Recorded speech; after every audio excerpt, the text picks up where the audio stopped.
C'est un plan. Alors.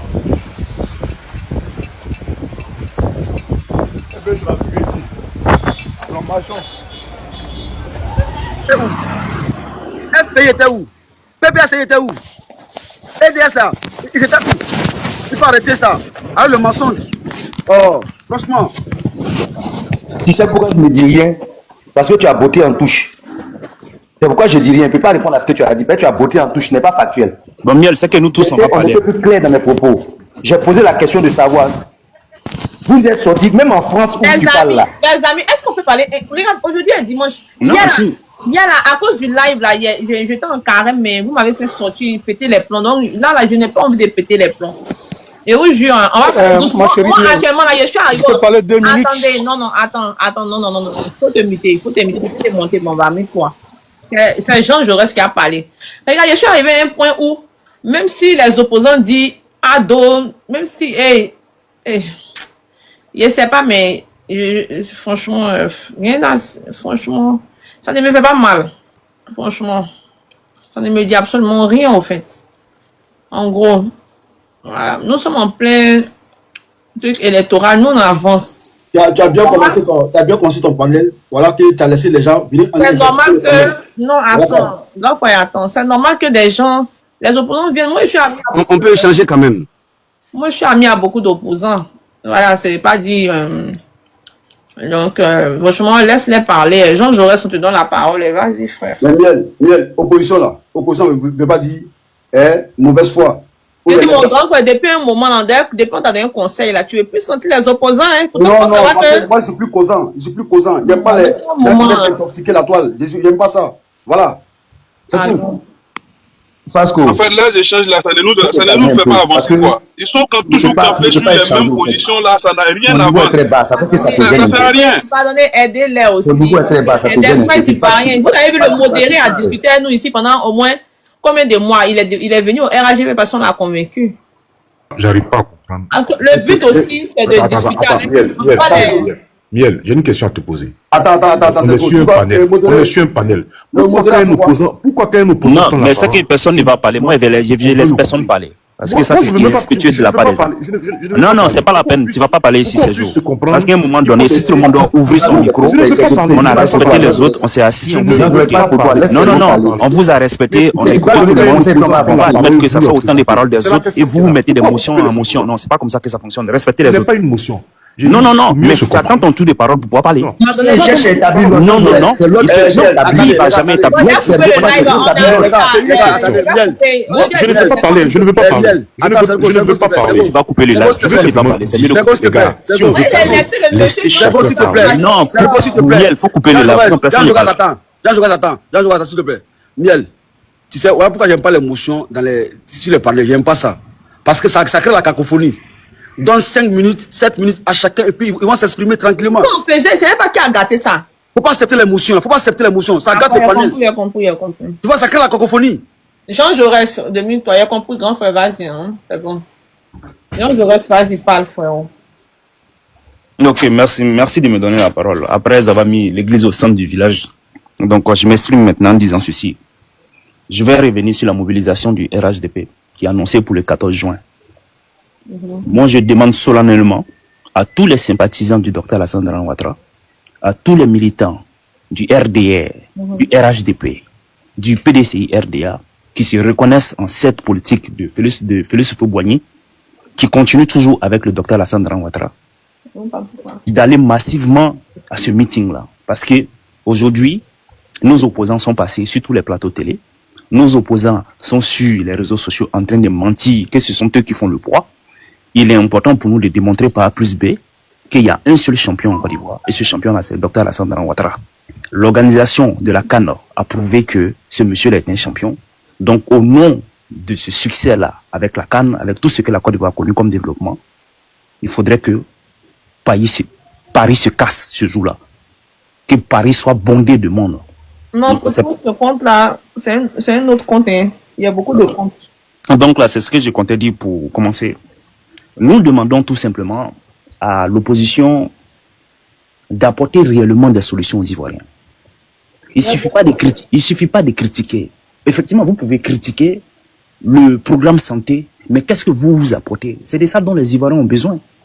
Parce qu'aujourd'hui, ce que les Ivoiriens voient aujourd'hui en train d'être fait par le président Alassane Ouattara. Donc ça fait que de jour en jour, ils tombent amoureux de ce monsieur-là. Et souffrent qu'ils tombent amoureux de ce monsieur-là. Aujourd'hui, nous, on aimerait avoir une opposition qui viendront dire on veut apporter une autre vision à la Côte d'Ivoire. Et ils nous expliquent leur vision. Parce que depuis que moi je suis la politique ivoirienne, c'est le seul président, le seul opposant, Alassane Ouattara, qui a dit que j'ai une vision pour la Côte d'Ivoire. Je veux faire de la Côte d'Ivoire un pays émergent à l'horizon 2020. Certes, on n'a pas atteint l'émergence en 2020, mais la volonté de ce président de la République-là impacte le quotidien des Ivoiriens. Des routes sortent des terres, des centres de santé sortent des terres. Aujourd'hui, on a l'IDH de la Côte d'Ivoire qui est très satisfaisant. Bien vrai qu'il reste beaucoup de choses à faire. C'est ce que nous, on appelle de la politique. Raison pour laquelle, vous verrez, nous qui sommes en Occident, nous sommes tout le temps sur les panels en train de soutenir ce monsieur-là. Parce que ce monsieur-là, qu'on appelle le docteur Alassane Ouattara, il a apporté une touche occidentale dans le quotidien de nos parents. Quand je vois des opposants monter et qui disent que la Côte d'Ivoire a une croissance qui est aux alentours de 8 chiffres, mais la Côte d'Ivoire est abonnée au programme des pays comme l'Afghanistan. Et quand on lui demande de citer un exemple, il dit les filets sociaux. Mais c'est bizarre. Est-ce que les filets sociaux en Côte d'Ivoire, est-ce que c'est pas à peu près que ce qu'on fait en Côte d'Ivoire, en France? Bien vrai que c'est pas la même chose. Les filets sociaux, c'est lorsque un État a vraiment suffisamment d'argent, une croissance économique très satisfaisante, il se permet maintenant de donner de l'argent aux personnes moins nanties. Donc, au contraire, on devait féliciter ce gouvernement-là parce que ça n'a jamais existé en Côte d'Ivoire. On voit des femmes qui n'ont pas d'argent, des femmes démunies, des familles démunies. L'État apporte une aide de 30 000 francs chaque 2 mois. Dans l'année, ça fait combien? Vous allez dire que c'est insignifiant. Mais combien de personnes en France ici touchent la CAF? Est-ce que la CAF peut t'aider à t'en sortir en France ici? C'est juste une petite aide qu'on te fait. Donc, aujourd'hui, on parle de couverture maladie universelle. Je ne sais pas s'il y a le bon thème. On parle de ça aujourd'hui, ça n'a jamais existé en Côte d'Ivoire. Ça faisait partie du programme de Laurent Gbagbo. Mais il n'a jamais pu réaliser ça parce qu'il n'avait pas les compétences techniques. Il n'a rien chiffré. Il est venu, il n'a pas pu faire. Aujourd'hui, avec ce gouvernement-là, on a nos frères qui ont la CEMU. Et grâce à ces CEMU-là, ils vont dans des pharmacies, ils prennent des médicaments. Grâce à cette CEMU-là, ils vont dans des centres de santé pour pouvoir se soigner. On sait que le mécanisme, en ce moment, c'est un peu compliqué parce qu'il y a d'autres professionnels de santé qui résistent à la CEMU. Mais les choses sont en train d'être mises en place. Au lieu d'encourager cela, mais vous êtes là sur les réseaux sociaux en train de dénigrer. Raison pour laquelle nous disons qu'il n'y a pas d'opposants en Côte d'Ivoire. Il n'y a pas d'opposants en Côte d'Ivoire. On veut des opposants responsables qui disent que la CEMU, là, c'est une bonne chose. Mais là, nous pensons que face à ces professionnels de santé qui refusent la CEMU, voici ce qu'il faut faire. Voici tel mécanisme qu'il faut faire. Non, vous critiquez, mais vous proposez rien. Aujourd'hui, si le PDCI, aujourd'hui, s'il y a un parti qui fait honte à toute la Côte d'Ivoire, c'est le PDCI RDA. Le PDCI RDA fait tellement honte à la Côte d'Ivoire que jusqu'à même là, on sait même pas. Ça nous empêche de dormir. Nous qui avons connu, nous qui avons milité dans ce parti-là. Moi, je vais vous dire une vérité. Moi, ce que ma région a eu sous l'air.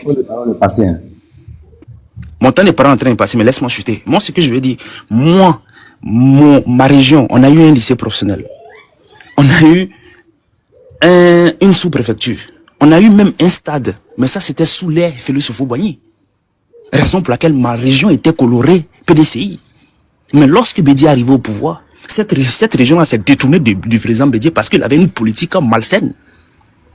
Donc aujourd'hui, ce qui se passe au PDCI, je vais vous dire une vérité, en 1 minute, je vais chuter. C'est un conflit entre différents camps baoulés. C'est un conflit entre 2 camps baoulés.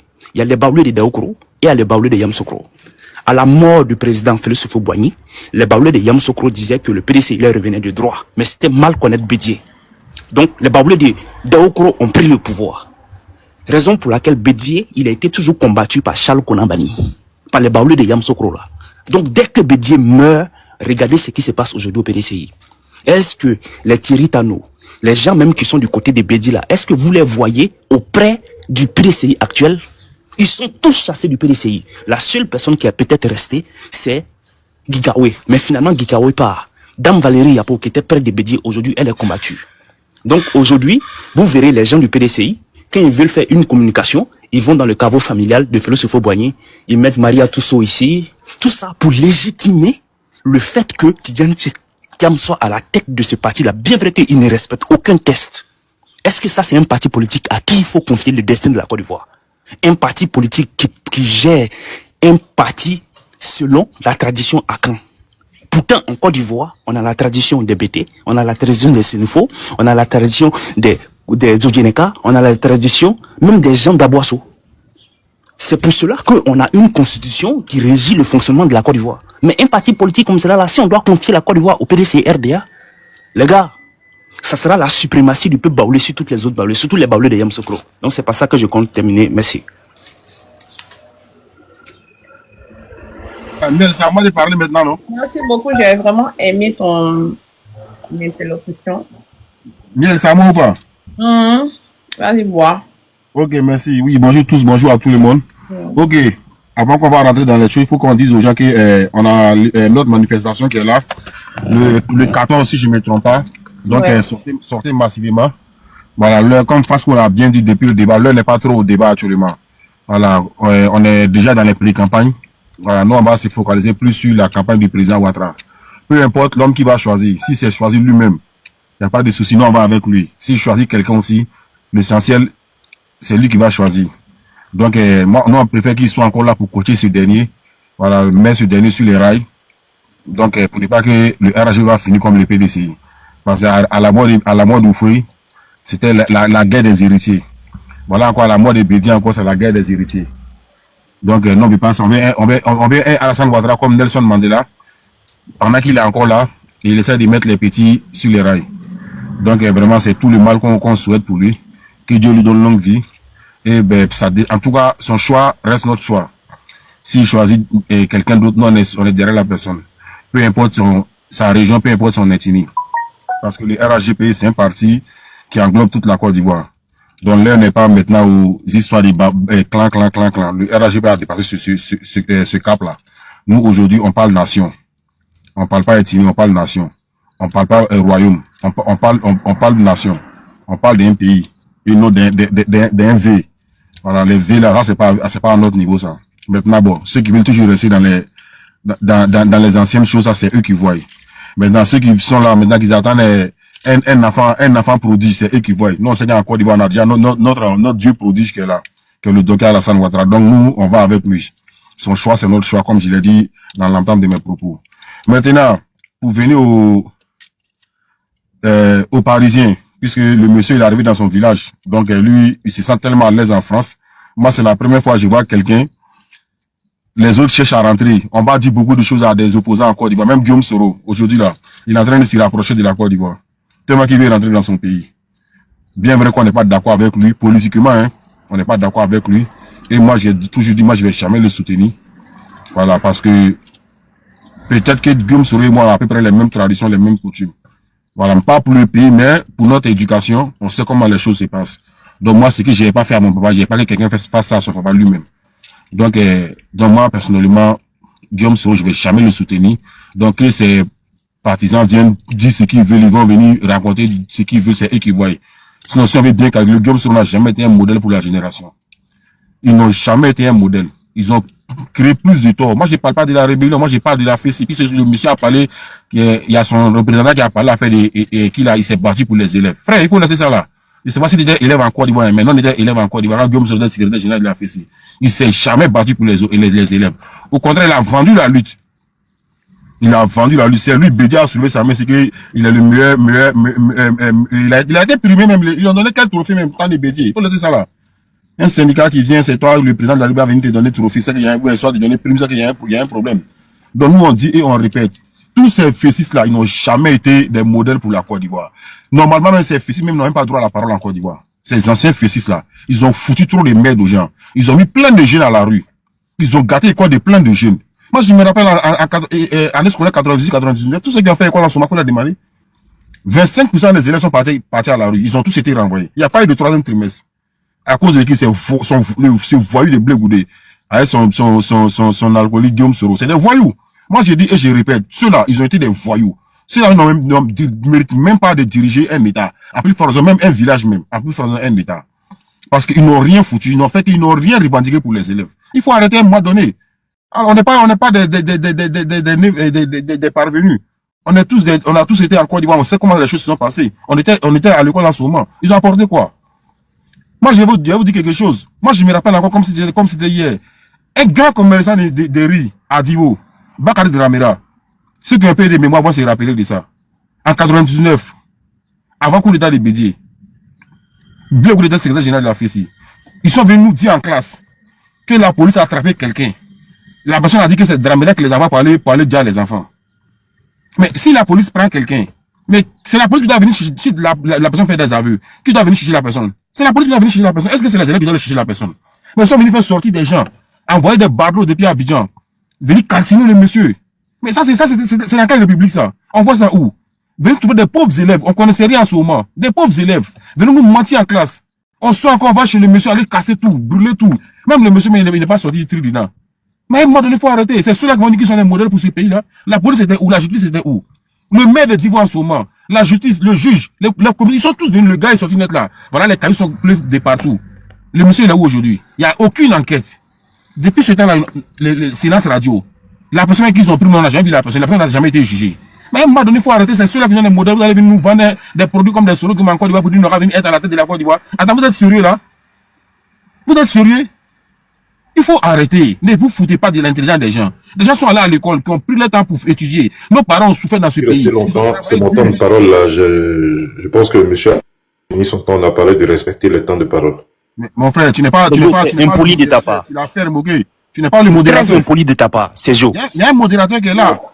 Mais Miel. On le dit à dimanche. Miel. Jour du Seigneur, il a dit quoi de mal juste? Non, mais il n'a pas ouvert son micro. C'est pas à lui de dire que le temps de parole est fini, de l'autre est fini. Soit tu n'as pas le modérateur, même encore modérateur. Moi, ce débat-là, moi, je vais encadrer ce débat-là. Parce que Sergo, là, je le connais. C'est un perturbateur. Non, non. Eh, le monsieur est quoi? Mais Miel, c'est que les gens ne font pas sur les panels là. Ouais, mais moi, c'est ton panel. Tu vas continuer de toute façon, pas te fâcher. Tu vas continuer. Moi, je ne suis pas fâché. Moi, je le remarque, je l'ai beaucoup remarqué. Voilà, il y a un modérateur. Quand il y a un modérateur, on laisse modérateur modérer son panel. C'est pas à toi. Voilà.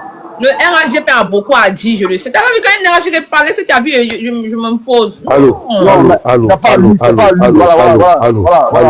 Merci. Allô. Voilà, Soma, viens recadrer le débat, s'il te plaît.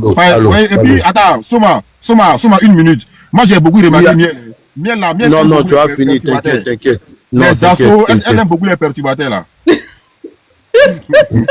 Tu vas finir. Les gars, Sergo, on est dans un débat. Elle est là, elle gère comme elle peut, c'est pas facile.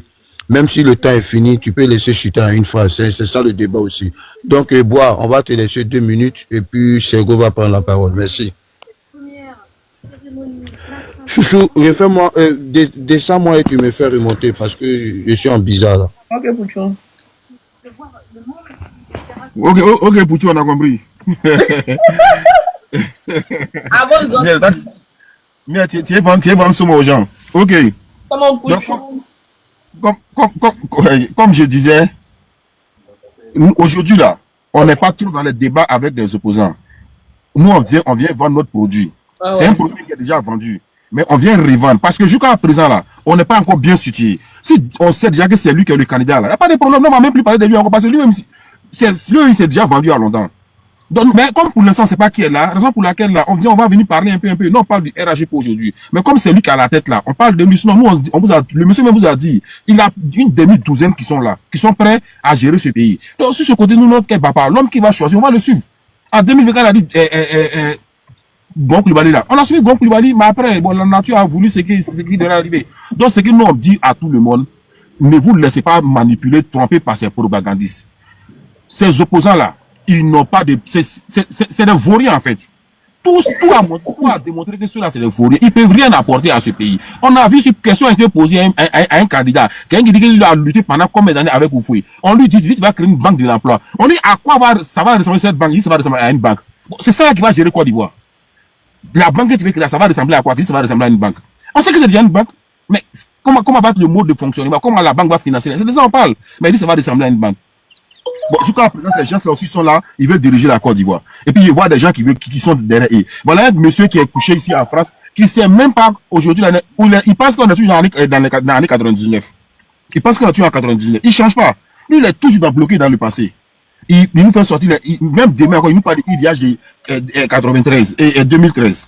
Bon, voilà des gens qui veulent gérer le pays, qui ne connaissent même pas le prix d'un kilo de riz en Côte d'Ivoire.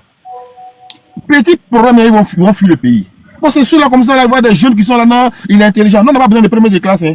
On a besoin des hommes aujourd'hui qui sont prêts à donner leur poitrine pour la Côte d'Ivoire. Avec toutes ces menaces qui sont autour de nous là. Ce pays ne va pas tomber dans la main des vauriens, des parvenus. Non, ça passe pas. Ça, c'est des messieurs qui sont bien que pour des réformes. Comme pour l'instant, la Côte d'Ivoire n'a pas besoin de réformes, on a besoin de travailler. Attendez, quand Ouattara finit de travailler là. Merci. Par exemple, des réformes. Ok, merci, j'ai fait mon micro. Merci beaucoup. Pour tout ça, qui te parlait? Pour tout ça, qui te parlait? À moi. Ah ok, vas-y pour ton temps de parole. Je suis resté pendant longtemps, j'ai écouté tout le monde, je me suis tué. Attends, Frego. Quand seulement tu montes, tu ne dis même pas bonjour aux gens, tu dis allô, allô, allô. On dit bonjour mon ami. Il m'a déjà dit bonjour. À toi, mais pas à nous. Miel, pourquoi tu me descends? Voilà, il faut arrêter ça. Qui a descendu du dossier? Désolé mon vieux, les gars, bonjour. Non, comme il y avait un peu de désordre, c'est pourquoi je suis allé. Maintenant, tu dis désordre là, tu dis bonjour. Bonjour mon grand, c'est vrai, t'as raison. Voilà, c'est bon. Bonjour les gars, bonjour à tous. Jean Jaurès, Sergo, Oboa. Bonjour, qui ça? Bonjour. Bonjour. Panafricain, c'est pas grave, s'il te plaît, c'est pas grave. Non, je suis avant toi. Non, s'il te plaît. Non, faut pas faire ça, Avant qui?